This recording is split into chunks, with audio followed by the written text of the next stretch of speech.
Queste sono le tracce veneziane che si possono trovare sull'isola di Creta. Venezia, dopo la quarta crociata, smembra l'impero bizantino e prende possesso di molte isole, tra cui Creta. Nel 1212 nasce così il Ducato di Candia, diviso in feudi assegnati a famiglie del patriziato veneziano. Dopo molte rivolte contro il dominio veneziano, nel 1364 Venezia decide di prendere il controllo diretto dell'isola.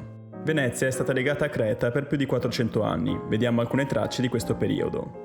Alla Canea, tra il 1536 e il 1568, vengono costruite nuove mura su progetto dell'architetto veronese Michele Sammicheli. Sempre del 500 sono i cantini navali d'Arcate e il faro. A Rettimo la fortezza viene costruita tra il 1573 e il 1580, sempre dal Sammicheli, potenziata poi da Sforza Pallavicino, mentre in città troviamo il loggiato del 500 e la fontana dei Raimondi, datata 1626. A Candia, tra il 1462 e il XVI secolo, vengono costruiti i possenti mura, ad opera del Sammicheli e Giulio Savorgnan.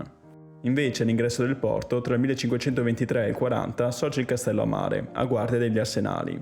In centro poi possiamo vedere la loggia veneziana e molte fontane. Alla fine Creta verrà conquistata dai turchi ottomani nel 1669, dopo 24 anni di guerra che vedrà uno dei più lunghi assedi della storia. La capitale Candia riuscirà a resistere ben 21 anni prima di cadere.